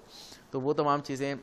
हम यहाँ पे जो है वो देख रहे होते हैं, हम वेरीफाई कर रहे होते हैं कि जितने भी फ़्लो ऑफ इनपुट्स हैं, आउटपुट्स हैं एक एप्लीकेशन के, तो उसको हम देख रहे होते हैं, जिसके अंदर हमारा जो मकसद होता है वो सिक्योरिटी को जो है मजबूत करना होता है, या फिर कुछ हद तक जो है वो डिज़ाइन को मज़ीद इम्प्रूव करना या फिर यूजिबिलिटी को इम्प्रूव करना। तो इन तमाम चीज़ों के लिए जो है हम जो है वो इंटरनल्स को फुली तौर पे जो है चेक कर रहे होते हैं। मज़ीद हमारे पास जो है ब्लैक बॉक्स टेस्टिंग है। तो ब्लैक बॉक्स टेस्टिंग में जिस तरीके से हमारे पास इंटरनल्स हमें मालूम नहीं होते हैं, सिंपली हम इनपुट देख के जो है वो आउटपुट चेक कर रहे होते हैं, और यहाँ पे हमें कोडिंग का जो है कोई मालूमात हमें नहीं होती। तो ये ब्लैक बॉक्स होता है एक हमारे पास, जिसके ऊपर हम simply different as a user हम बन के जो है इनपुट जो है वो दे रहे होते हैं। ग्रे बॉक्स टेस्टिंग इन दोनों का जो है वो मिक्सचर है, जिसके अंदर हमारे पास कुछ हद तक जो है वो हमें इंटरनल्स की मालूमात होती है, और उसके बाद जो है हम कुछ टेस्ट परफॉर्म कर रहे होते हैं। तो यहाँ पे हम बारी बारी जैसे हम डिस्कस करते हैं, तो हमने वाइट बॉक्स टेस्टिंग का कुछ हमने थोड़ी बहुत हमने डिस्कस हमने किया कि यहाँ पे ये जो है वो क्लियर बॉक्स टेस्टिंग या फिर ग्लास बॉक्स टेस्टिंग भी जो है वो कहलाता है। तो यहाँ पे जो इसका जो मकसद है वो क्या है कि हमारे पास जो सिक्योरिटी लूप होल्स हैं वो हम पकड़ें, या लॉजिकल एरर्स हो सकते हैं, वो लॉजिकल एरर्स को हम देखें। तो जो भी जो स्ट्रक्चर्ड पाथ्स हैं उनको हम देखें कि जो भी इफ एल्स की कंडीशंस हैं वो सही तरीके से जो है वो इफ एल्स की कंडीशंस जो है वो सही तरीके से उनकी जो लॉजिक है वो लिखी गई है कि नहीं लिखी गई है। और ऐसा तो नहीं है कि कोई ऐसी इफ़ कंडीशन हो कि जो कि कभी एग्जीक्यूट ही ना हो। तो डिफरेंट स्पेसिफिक इनपुट्स का जो फ्लो है वो हम इसमें देख रहे होंगे, एक्सपेक्टेड आउटपुट जो है वो उनको हम टेस्ट करके देख रहे होंगे। तो यहाँ पे डिफरेंट जो कंडीशनल लूप्स हैं उनको हम देख रहे होंगे। तो यहाँ पे हमारा जो है मकसद होगा कि हम हर स्टेटमेंट को जो है वो कुछ हद तक जो है हम कवर कर लें, कि हर स्टेटमेंट जो है वो उसको हम देखें कि कहीं पे भी जो है वो कोड जो है वो उसको ओवरऑल कोड को जो है हम जो है वो देख रहे हो। तो यहाँ पे अगर हम देखें तो हम यहाँ पे कुछ प्री डिफाइंड इनपुट्स जो है वो देकर भी जो है वो टेस्ट कर रहे होते हैं, अदरवाइज़ अलग से जो है पूरा कोई कोड लिख के भी हम जो है वो अलग से हम टेस्ट कर रहे होते हैं। तो यहाँ पे हमारे पास वाइट बॉक्स टेस्टिंग के लिए जो चीज़ इंपॉर्टेंट है वो ये है कि सबसे पहले तो हम पूरे जो सोर्स कोड लिखा हुआ है उसको पहले प्रॉपर तरीके से समझें, उसके हवाले से टेस्ट केसेस बनाएं और उनको सही तरीके से एग्जीक्यूट करें, और फिर जो है इस चीज़ को इंश्योर करें कि हमारे पास स्टेटमेंट कवरेज को हम इंश्योर करें। तो स्टेटमेंट कवरेज से मुराद ये है कि हमारे पास कोई भी ऐसी स्टेटमेंट ना हो जो कि एग्जीक्यूटेबल ना हो, ठीक है। तो हम देखें कि हर जो स्टेटमेंट है वो कभी ना कभी जो है वो रन हो रही हो, तो इस चीज़ को हम इंश्योर करें। मज़ीद ब्रांच कवरेज को हम देखें कि हमारे पास, जैसे हमने डिस्कस किया, कि कोई ऐसी इफ एल्स कंडीशन या कोई ऐसी कंडीशनल लूप जो है हमारे पास ऐसा ना हो जो कि सही तरीके से परफॉर्म ना कर रहा हो। तो हम हर एवरी पॉसिबल पाथ को जो है हम टेस्ट करेंगे कि कौन कौन सी कंडीशंस जो है वो हो सकती हैं, लूप को ब्रेक करने के लिए कौन कौन सी कंडीशन हो सकती हैं, लूप को जो है वो रनिंग कंडीशन में रखने के लिए कौन कौन सी कंडीशन हो सकती हैं, इफ एल्स के लिए हमारे पास कौन कौन सी कंडीशन हो सकती हैं। तो यहाँ पे हमारे पास हम जो है वो कंडीशन कवरेज जो है वो देख रहे होंगे, multiple condition coverage, path coverage, function coverage. तो यहाँ पे हमारे पास जो है वो डिफरेंट जो टेक्निक्स होंगी वो हम अप्लाई करके जो है वो चीज़ों को टेस्ट कर रहे होंगे। मज़ीद अगर वाइट बॉक्स टेस्टिंग की अगर हम टाइप्स की बात करें तो इसकी टाइप्स में आ जाती हैं unit testing, memory leaks testing, उसके अलावा पेनिट्रेशन टेस्टिंग और म्यूटेशन टेस्टिंग। दैन अगर हम ब्लैक बॉक्स टेस्टिंग की अगर हम बात करें तो जैसे कि हमने देखा कि इसमें जो इंटरनल स्ट्रक्चर है, कोड स्ट्रक्चर है, वो हमें नहीं मालूम होता, इम्प्लीमेंटेशन डिटेल्स हमें नहीं मालूम होती। तो ये जो है वो मेनली जो है फोकस्ड होता है on requirement specification document, business requirement specification, functional specification document. तो वो उन तमाम चीज़ों को देखते हुए हम जो है एज अ यूज़र हम जो है वो चीज़ों को टेस्ट कर रहे होते हैं। जैसे कि एज अ यूज़र हम अगर यूज़र हैं तो अगर मुझे कोई वेबसाइट चेक करनी है तो लेट सपोज़ मुझे मैं क्या चेक करूँगा कि मैं लॉगिन होके मैंने कुछ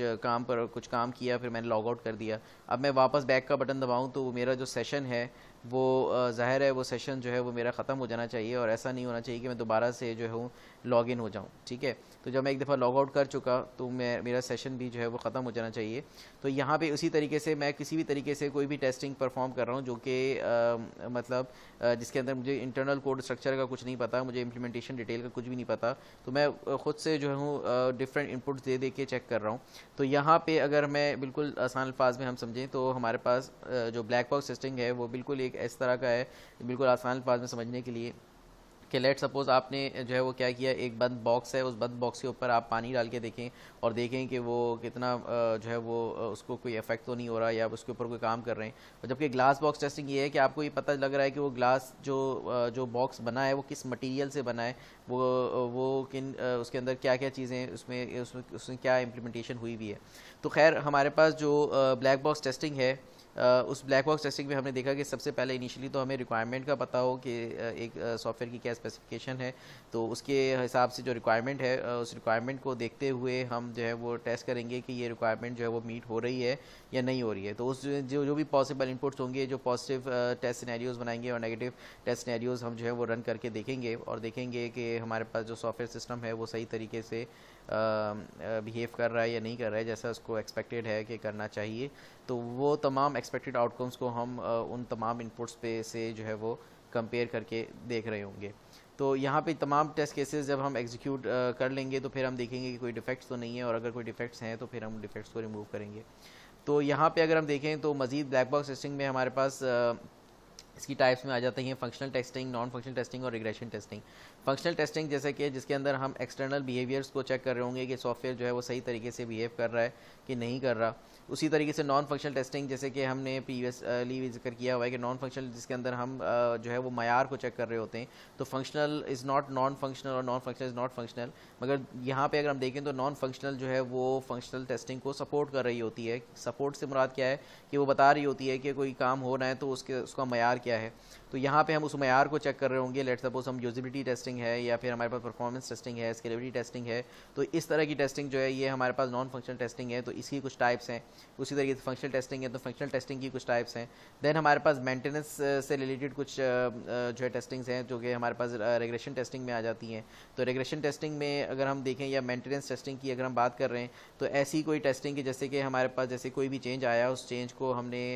एक्सेप्ट किया, उस पर काम किया, फिर हम देखें कि जो चेंज हमने किया और उस पर जो भी रिक्वायर्ड फंक्शनैलिटी चाहिए थी वो सही तरीके से काम कर रही है, तो ये हमारे पास कंफर्मेशन टेस्टिंग हो गई। फिर हमारे पास मज़ीद हम ये देखेंगे उस चेंज का जो इम्पैक्ट है वो तमाम उन जगहों पे जहाँ जहाँ से वो चीज़ कॉल हो रही है, वो चीज़ जहाँ जहाँ जो कोड हमने किया है वो जो कोड है वो कहाँ कहाँ कॉल हो रहा है, कहाँ कहाँ उसकी इंटीग्रेशन है, कहाँ कहाँ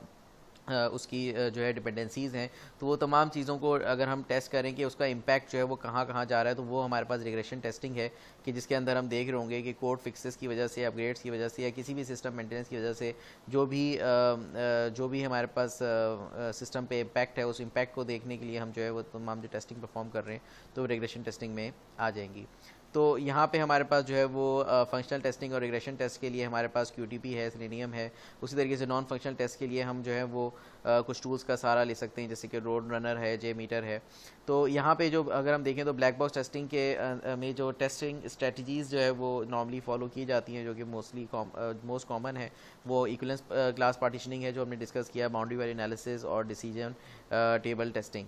तो यहाँ तक हमने जो है वो देखा कि हमारे पास जो ब्लैक बॉक्स टेस्टिंग है उसमें हमारा जो मेन फोकस होता है वो ये होता है कि जो फंक्शनल रिक्वायरमेंट्स और नॉन फंक्शनल रिक्वायरमेंट्स हैं वो मीट हो रही हैं या नहीं हो रही हैं। जबकि वाइट बॉक्स टेस्टिंग में हम जो है वो चीज़ों को वैलिडेट कर रहे होते हैं, जो इंटरनल स्ट्रक्चर है हमारा जो कोड है उसके अंदर जो है वो लॉजिकल एरर्स को हम फाइंड करने की कोशिश कर रहे होते हैं, या फिर हम देख रहे होते हैं कि वो जो तमाम चीज़ें हैं उसमें कोई कोड मिसयूज़ तो नहीं किया गया, उसके अंदर कोई सिक्योरिटी लूप होल्स जो है वो क्रिएट तो नहीं किए गए या खुद हो तो नहीं रहे। तो वो तमाम चीज़ें जो है मज़ीद हम जो है वो देख रहे होंगे। और दूसरा जो ब्लैक बॉक्स टेस्टिंग है वो हमें जो है वो या ब्लैक बॉक्स टेस्टिंग है या जो वाइट बॉक्स टेस्टिंग है, इन दोनों में जो भी हमें जो है वो डिफेक्ट्स मिलेंगे तो हम उन दोनों डिफेक्ट्स को जो है वो रिमूव जो है वो एज सून एज पॉसिबल जो है करके दोबारा से जो है इन चीज़ों को टेस्ट कर रहे होंगे। ग्रे बॉक्स टेस्टिंग की तरफ अगर हम आएँ तो जैसे कि हमने डिस्कस किया कि ग्रे बॉक्स टेस्टिंग इस तरह की टेस्टिंग है जिसकी जो कि वाइट बॉक्स और जो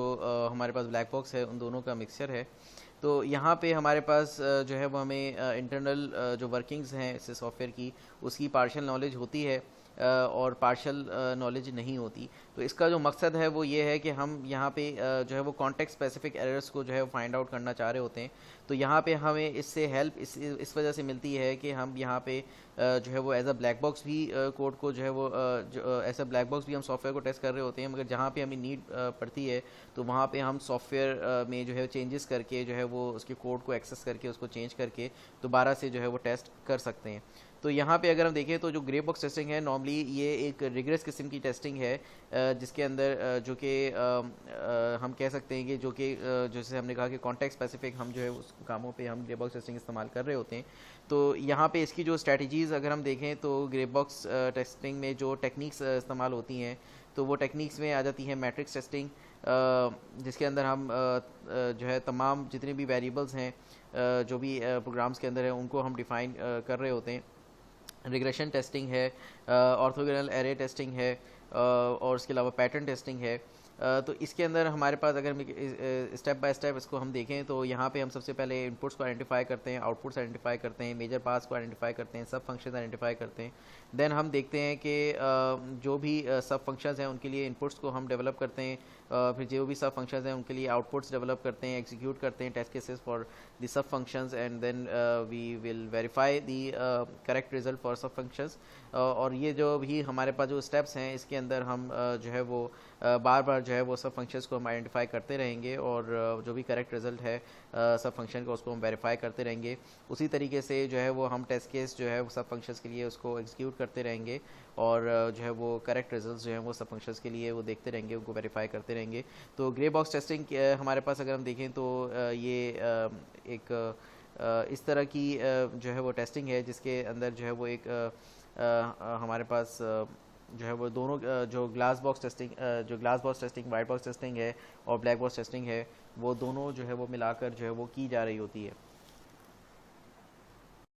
टेस्टिंग की टाइप्स में से अगर हम की ब्रॉड कैटेगरीज को देखें तो हमारे पास फंक्शनल टेस्टिंग है और नॉन फंक्शनल टेस्टिंग है। मज़ीद अगर फंक्शनल टेस्टिंग की कैटेगरीज में देखें तो हमारे पास कई सारी टेस्टिंग टाइप्स आती हैं। उनमें से कुछ जो हैं ये हमारे पास मौजूद हैं, जैसे कि यूनिट टेस्टिंग है। तो यूनिट टेस्टिंग हम प्रीवियसली भी डिस्कस कर चुके हैं कि हमारे पास हम हर मॉड्यूल के लिए जो है बाकायदा टेस्ट लिखते हैं, टेस्ट क्लास, टेस्ट मेथड्स बनते हैं। उसके लिए फिर हमारे पास अरेंज, एक्ट, असर्ट, हम जो है वो डिफरेंट असर्शंस का इस्तेमाल करते हैं। तो यहाँ पे जो मकसद होता है वो ये होता है कि हम जो है वो डिफरेंट जो है हम जो भी हमारे पास अगर कोड बाद में कभी भी चेंज होता है या फिर हम अपने मॉड्यूल को एक तो हम चेक कर रहे होते हैं, ठीक है। मज़ीद उसका फ़ायदा ये होता है कि जब भी कोई चेंज आता है तो फिर हम जब हमारे पास यूनिट टेस्ट लिखे हुए होते हैं तो हम जो है वहाँ पे दोबारा से उस टेस्ट को चला के देख सकते हैं। हमें दोबारा से जो है वो नए टेस्ट लिखने की ज़रूरत नहीं होती। तो कोड रिफैक्टरिंग में हमें यूनिट टेस्ट से काफ़ी ज़्यादा हेल्प मिल सकती है। तो खैर यूनिट टेस्ट में हम देख रहे होते हैं कि हमारे पास जो भी ये मेथड्स हैं, हम तमाम मेथड्स के लिए जो है वो यूनिट टेस्ट लिख रहे होते हैं। तो उसमें हमें इंश्योर करना चाहिए कि ये तमाम तीन चीज़ें जैसे कि हमारे पास मेंशन है कि line coverage, code path coverage और मेथड कवरेज, ये तमाम चीज़ें हमें जो है वो इंश्योर करनी चाहिए। मज़ीद हमारे पास सैनिटी टेस्टिंग है। सैनिटी टेस्टिंग में हमारा जो मकसद है वो ये इंश्योर करना है कि हमारे पास जो तमाम मेजर फंक्शनैलिटीज़ हैं और जो ख़ास फंक्शनैलिटीज़ हैं एक एप्लीकेशन की, वो सही तरीके से हम जो है वो टेस्टिंग अप्लाई करें। जब भी कोई लेट सपोज़ कभी कोई भी रिक्वायरमेंट आती है तो उसके तहत हम जो है वो देखें कि वो जो मेजर फंक्शनैलिटी है वो सही तरीके से जो है वो काम कर रही हो। तो ये सैनिटी टेस्टिंग हमारे पास नॉर्मली स्मोक टेस्टिंग के बाद की जाती है, या फिर अलग से भी हो सकती है कि जिसके अंदर हम जो है वो एक ख़ास तौर पे एक मेजर फंक्शनैलिटीज़ को ही जो है हम टेस्ट करके जो है वो आगे बढ़ रहे हों। फिर स्मोक टेस्टिंग की अगर हम बात करें तो स्मोक टेस्टिंग हमारे पास हर बिल्ड में जब भी कोई बिल्ड आती है तो हर बिल्ड में हमारे पास के शुरू में हमारे पास जो है वो स्मोक टेस्टिंग की जाती है, जिसमें हम जो है वो तमाम चीज़ों को जो है वो एक हाई लेवल पे हम जो है इंश्योर करने की कोशिश कर रहे होते हैं। यहाँ पे अगर हम देखें तो स्मोक टेस्टिंग को हमारे पास बिल्ड वेरिफिकेशन टेस्टिंग भी कहा जाता है। मज़ीद हमारे पास जो रिग्रेशन टेस्टिंग है, रिग्रेशन टेस्टिंग में हमारे पास जो है वो चेंज का जो इम्पैक्ट है उसके हिसाब से देखा जाता है कि जो बग फिक्स हमने किए हैं या कोई भी इन्हेंसमेंट हमने की है तो उस न्यू कोड की वजह से जो एग्जिस्टिंग फंक्शनैलिटी है उसमें कोई इनस्टेबिलिटी जो है वो ना आ गई हो। तो वो तमाम चीज़ें हम जो है वो चेक कर रहे होते हैं रिग्रेशन टेस्टिंग में। और इसके अंदर हमारा जो मकसद है वो क्या है कि हमारे पास जो फंक्शनैलिटी है वो स्टेबल रहे। तो बाद में हमारा अच्छा नेक्स्ट जो हमारे पास है इंटीग्रेशन टेस्टिंग है। सो इंटीग्रेशन टेस्टिंग में हमारे पास जब हमारे पास हम डिफरेंट मॉड्यूल्स को हम टेस्ट करते हैं यूनिट टेस्टिंग में, देन हमारे पास हमने देखा कि जब ये जो मॉड्यूल्स हैं इनको जब इंटीग्रेट किया जाता है तो इन मॉड्यूल्स डिफरेंट मॉड्यूल्स जब आपस में हम इंटीग्रेट करते हैं तो जो इनका इंटरफेसेस हैं तो वहाँ पे हम जब इनको एक सम अप करते हैं तो सम अप करने के बाद फिर हम जो है वो टेस्टिंग अप्लाई करते हैं कि जो इनकी जो इंटरफेसेस हैं वो सही तरीके से एक दूसरे से बात कर सक रहे हैं कि नहीं कर सक रहे हैं। तो सही तरीके से जो है वो जो है सिस्टम जो है ओवरऑल जो है वो मॉड्यूल्स आपस में इंटीग्रेट हुए या नहीं हो पाए, तो वो तमाम चीज़ें इंटीग्रेशन टेस्टिंग में की जा रही होती हैं। देन यूज़ेबिलिटी टेस्टिंग है। यूज़ेबिलिटी टेस्टिंग हमारे पास जो है वो इस तरह की टेस्टिंग है जिसमें हम यूज़र से जो है वो एक्चुअल कस्टमर से जो है वो सिस्टम को टेस्ट करवा रहे होते हैं, और यूज़र का कंफर्ट हम देख रहे होते हैं कि यूज़र कितना कंफर्टेबल है, और उसका फीडबैक ले रहे होते हैं। तो ये हमारे पास जो है वो सिमिलर है एज यूज़र एक्सेप्टेंस टेस्टिंग, या फिर हम कह सकते हैं बीटा टेस्टिंग के जो है वो सिमिलर है यूजेबिलिटी टेस्टिंग। इसके अलावा हमारे पास जो है सिस्टम टेस्टिंग भी जो है इसकी हो सकती है, डिफरेंट टेस्टिंग टाइप्स हो सकती हैं। जैसे कि सिस्टम टेस्टिंग में हम जो है बाकायदा जब इंटीग्रेशन टेस्टिंग के बाद हमारे पास हम जो है इंटीग्रेट कर चुके होते हैं, तो फिर उसको हम जो है वो बाकायदा हार्डवेयर पे डिप्लॉय करके उसको मज़ीद हम जो है वो टेस्ट कर रहे होते हैं एक प्रोडक्शन इन्वायरमेंट में। हम जो है वो चीज़ों को या फिर हम जो है वो डिफरेंट हार्डवेयर पे जो है जो हार्डवेयर रिक्वायर्ड है उस पर अगर हम रख के टेस्ट कर रहे हैं तो वो सिस्टम टेस्टिंग है। तो वो भी हमारे पास जो है वो अगर हम देखें तो फंक्शनल टेस्टिंग की टाइप में आ सकती है।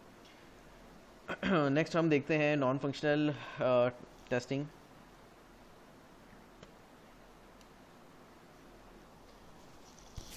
तो नॉन फंक्शनल टेस्टिंग में जैसे कि हमने देखा कि हम जो है वो मयार को टेस्ट करना चाह रहे होते हैं। हम देख रहे होते हैं कि हमारे पास जो है वो जो है वो सॉफ्टवेयर जो है किस मयार का है और कैसे जो है वो तमाम जो है फंक्शनैलिटी होगी।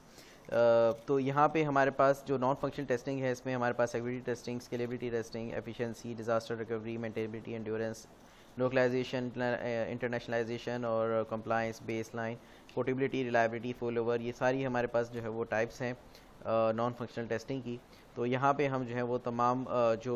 क्वालिटी एट्रीब्यूट्स हैं उनको हम जो है वो टेस्ट कर रहे होते हैं कि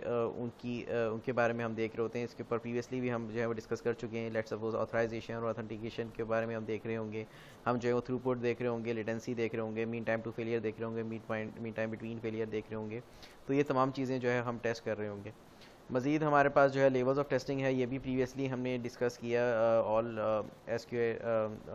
उसके बेसिक्स में हम डिस्कस कर चुके हैं पहले ही। तो यहाँ पे बिल्कुल कंसाइज जो है वो वे में लिखा हुआ है कि यूनिट टेस्ट में हम जो है वो एक इंडिविजुअल कंपोनेंट को टेस्ट कर रहे होते हैं। दैन हमारे पास जो हम डिफरेंट मॉड्यूल्स को जब हम समअप करते हैं तो समअप करने के बाद हम जो जब उनकी देखते हैं कि उनके इंटरफेसेस जो है वो आपस में एक दूसरे से अच्छे से बात कर पा रहे हैं नहीं कर पा रहे हैं, तो वो हमारे पास इंटीग्रेशन टेस्टिंग हम करके देखते हैं। फिर हम तमाम पूरा जो इंटायर सिस्टम है उसके अंदर जो है किसी हार्डवेयर पे डिप्लॉय करके हम ओवरऑल डिफरेंट टेस्टिंग्स परफॉर्म कर रहे होते हैं। स्ट्रेस टेस्टिंग परफॉर्म करते हैं, लोड टेस्टिंग परफॉर्म करते हैं, तो वो हमारे पास सिस्टम टेस्टिंग के अंदर आ जाती है। फिर मज़ीद हमारे पास जो है वो जब हम यूज़र एक्सेप्टेंस की तरफ जाते हैं तो यहाँ पे हम अपने जो इंटरनल ऑर्गेनाइजेशन के ही अंदर जो है रहते हुए हम जो है पहले अपने सिस्टम को टेस्ट करते हैं, जो हमने देखा कि वो अल्फ़ा टेस्टिंग है। फिर उसके बाद हमने देखा कि हम जो है वो बाकायदा साइट पे या फिर एक प्रोडक्शन इन्वायरमेंट पे जो है वो यूज़र को चीज़ टेस्ट करवाते हैं, तो फिर वो बीटा टेस्टिंग है। मज़ीद एक्सेप्टेंस टेस्टिंग के अलावा भी कुछ टेस्ट हो सकते हैं डिपेंडिंग ऑन द ऑर्गेनाइजेशन की कॉन्ट्रेक्चुअल जो है टेस्ट हो सकता है कि जो है एज़ पर कॉन्ट्रैक्ट व्यू के हिसाब से देखा जाए कि तमाम चीज़ें एज़ पर कॉन्ट्रैक्ट जो है वो फुलफिल हुई कि नहीं हुई। उसके अलावा हमारे पास रेगुलेटरी बॉडीज़ के हिसाब से जो है रेगुलेटरी टेस्ट जो है वो हो सकता है कि जब कोई भी रेगुलेटरी बॉडीज़ जो है अगर इन्वॉल्व हैं तो उनके हिसाब से जो भी स्टैंडर्ड्स उनके हैं वो तमाम स्टैंडर्ड्स मीट हो रहे हैं या नहीं हो रहे हैं। उसके अलावा जो ऑपरेशनल टेस्टिंग हो सकती है, तो ऑपरेशनल टेस्टिंग के हवाले से भी हम देखेंगे कि वो जो तमाम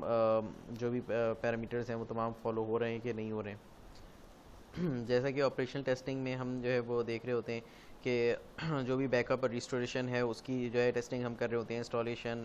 और अनइंस्टॉलेशन, अपग्रेडिंग रिक्वायर्ड पैचेस, और ये तमाम चीज़ों की जो है टेस्टिंग की जा रही होती है। User management, maintenance task, performance testing, penetration testing, तो ये तमाम टेस्टिंग, या डिज़ास्टर रिकवरी, तो ये तमाम चीज़ें जो है ऑपरेशनल एक्सेप्टेंस टेस्टिंग जो है वो उसके हिसाब से जो है वो की जा रही होती है। तो यहाँ पे हमने जो है वो देखा कि जो हमारे पास सबसे पहले जो यूनिट टेस्टिंग है तो उसमें हमारे पास जो है हम देख रहे होते हैं कि कोई भी इनकरेक्ट फंक्शनैलिटी तो नहीं है, ठीक है। तो वहाँ पे हम जो है हर मॉड्यूल के लिए हम कोई ना कोई यूनिट टेस्ट कोड जो है वो लिख रहे होते हैं, ठीक है, और देख रहे होते हैं कि डिज़ाइन स्पेसिफिकेशन के मुताबिक जो है कोई जो भी डिज़ाइन स्पेसिफिकेशन के मुताबिक जो है वो सॉफ्टवेयर है या नहीं है। देन हमारे पास जो इंटीग्रेशन टेस्टिंग है, मज़ीद जो है वो इंटीग्रेशन टेस्टिंग की तरफ बढ़ते हुए हम जो है वो मज़ीद हम देख रहे होते हैं कि कहीं पे जो है वो इनकन्सिस्टेंट जो है वो जो भी इंटरफेस है, इंटरफेस मिसमैच तो कहीं पे नहीं हो रहा,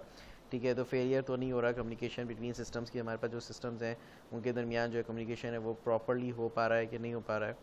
तो यहाँ पे जैसे कि हमारे पास अगर हम देखें तो हर लेवल की एक अपनी मतलब हर लेवल के एक अपने फ़ायदे हैं कि हर लेवल से हम कुछ ना कुछ अचीव कर रहे होते हैं। जैसे अभी हमने यूनिट टेस्टिंग में देखा कि इनकरेक्ट फंक्शनैलिटी हमें पता लग रही होती है, डाटा फ्लो प्रॉब्लम्स हमें पता लग रही होती हैं, अगर कोई इनकरेक्ट कोड है या कोई लॉजिकल प्रॉब्लम है तो वो हमें पता लग जाती है। उसी तरीके से इंटीग्रेशन टेस्टिंग में हम देखा कि इनकंसिस्टेंट अगर मैसेज स्ट्रक्चर्स हैं या फिर इंटरफेस मिसमैच है तो वो तमाम चीज़ें, या फिर अगर जो डिफरेंट सिस्टम्स हैं तो वो आपस में सही तरीके से कम्युनिकेट कर पा रहे हैं या नहीं कर पा रहे हैं, अगर उनके दरमियान कोई फेलियर अकर हो रहा है तो वो हमें पता लग जाता है। दैन सिस्टम टेस्टिंग है तो सिस्टम उसमें हमें जो है वो कोई भी अनएक्सपेक्टेड जो है वो सिस्टम फंक्शनल या नॉन फंक्शनल जो बिहेवियर हैं उनके हवाले से हमें जो है वो पता लग जाता है कि ओवरऑल जब कि हम हार्डवेयर पे चीज़ को रन करके देखते हैं तो हमें पता लगता है कि जो नॉन फंक्शनल रिक्वायरमेंट है वो मीट कर रही है नहीं कर रही है, या फिर मज़ीद जो है फंक्शनल रिक्वायरमेंट्स में कोई मसला तो नहीं आ रहा,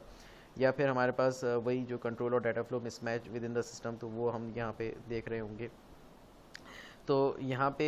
हम देखेंगे ये जो प्रोडक्शन इन्वायरमेंट है उसके हिसाब से जो है ये सॉफ्टवेयर जो है वो जो प्रोडक्शन इन्वायरमेंट में जो हार्डवेयर है जहाँ उसको डिप्लॉय होना है उसके हिसाब से जो है वो ये सही तरीके से परफॉर्म कर पा रहा है या नहीं कर पा रहा है। तो यहाँ पे मज़ीद फिर हम एक्सेप्टेंस टेस्टिंग में जब हम जाते हैं तो एक्सेप्टेंस टेस्टिंग में मज़ीद हम देखते हैं कि जब प्रोडक्शन इन्वायरमेंट में बाकायदा जब हम उसको चला के देखते हैं फिर हम मेजर डिफेक्ट्स जो भी एग्जिस्ट करते हैं उसको जानना उसको देखना हमारा मकसद होता है। मज़ीद जो है वो हमारे पास फंक्शनल और नॉन फंक्शनल टेस्ट जो अगर कोई फेलियर अगर हो रहा है तो उसके हिसाब से हम देखते हैं कि उसको हम किस तरीके से डील करेंगे फिर बाद में हम ताकि उसको सही कर सकें। तो यहाँ पे तमाम जो जितने भी लेवल्स हैं हर लेवल्स के अंदर जो है मल्टीपल जो है वो हमने देखा कि टेस्टिंग टाइप्स जो है वो परफॉर्म हो रही होती हैं, डिफरेंट टेस्टिंग टेक्निक्स जिसमें इस्तेमाल हो रही होगी।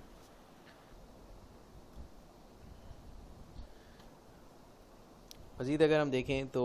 बग्स हैव फीलिंग्स टू, तो ये एक फ़नी पिक्चर है जिसमें हमें कुछ चीज़ें जो है वो समझनी है। जैसे कि if you find a bug reported, कि हमारे पास जैसे ही बग जो है हमें मिल जाए तो उसको हमें फ़ौरी तौर पे हमें रिपोर्ट करना है या फिर हमें उसको भूलना नहीं है, ठीक है। तो हमें उसको मज़ीद उसके बारे में जानना है, गेट टू नो दैम, और उसको जो है अपने पास जो है वो ट्रैक कर लें, उसको जो है ट्रैक करते रहना है। मज़ीद हमें देखना है कि उससे जो रिलेटेड बग्स हैं उस बग के साथ जो है वो और कितने जो रिलेटेड बग्स जो हैं वो इन्वॉल्व हो सकते हैं, कहाँ कहाँ से वो बग वो जो रिक्वायरमेंट जहाँ पे फ्लॉ है तो वहाँ पे कहाँ कहाँ से वो चीज़ कॉल हो रही है। उसके अलावा हमारे पास you find a bug reported quick, ठीक है, तो हम उसको फौरी तौर पे क्विक करें। Otherwise bug settle in and make a home, तो हमारे पास जो एक बग है वो काफ़ी सारे जो है वो लूप होल्स जो है वो क्रिएट कर सकता है। उसी तरीके से if you find a bug be honest, ठीक है, तो हम जो बग हम फाइंड कर रहे हैं तो उसकी जो वल्नरेबिलिटी है हम उसके हिसाब से ही बताएं, ऐसा ना हो कि हम उसको काफ़ी बढ़ा चढ़ा के बता रहे हो। And if you find a bug note how you meet them, ठीक है, तो हम ये याद रखें कि हमने कहाँ पे और किस तरीके से हमने जो है बग को आइडेंटिफाई किया था, और जब भी हम एक बग को आइडेंटिफाई कर दें तो उसको इग्नोर ना करें, एज सुन एज़ पॉसिबल जितना भी हम हो सके हम उस बग को जो है वो डिबग करने की कोशिश करें, उसको ख़त्म करने की कोशिश करें। अगर हमें लगता है कि अभी फ़ौरी तौर पे हमारे पास इतना टाइम नहीं है और मज़ीद जो है वो जो भी करंट रिलीज़ है इसके अंदर हम इस बग को फ़िक्स नहीं कर सकते, तो हम इसको जो है ट्रैक करते रहें, इसको मॉनिटर रखें, और फिर हम जो नेक्स्ट रिलीज़ में एज़ सुन एज़ पॉसिबल हो तो हम इस बग को जो है फ़िक्स करने की कोशिश करें।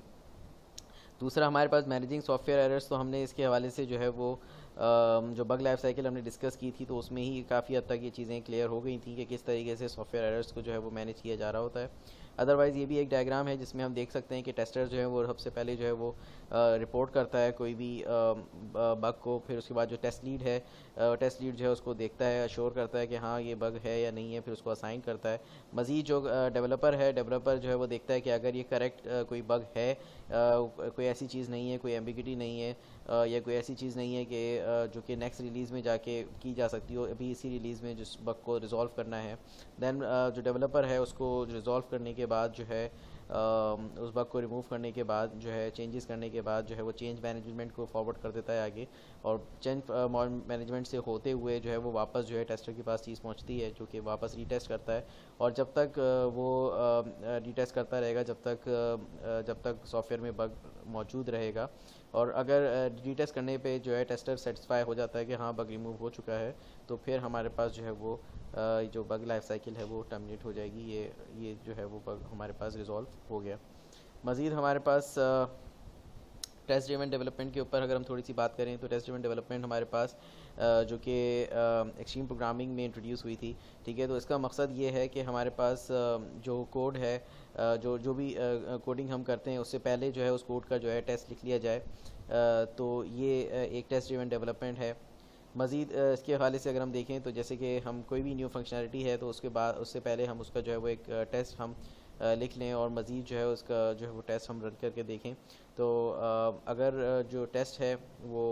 फेल कर रहा है, ठीक है, तो हम जो है वो तो हम जो है वो मज़ीद जो है फंक्शनलिटी को इम्प्लीमेंट करेंगे, रिफैक्टरिंग करेंगे। अदरवाइज़ अगर पास कर जाता है तो फिर दोबारा से हम जो है वो न्यू फंक्शनलिटी को जो है हम आइडेंटिफाई करेंगे, फिर उसके लिए टेस्ट राइट करेंगे। तो ये हमारे पास टेस्ट ड्रिवन डेवलपमेंट की जो साइकिल है ये चलती रहेगी।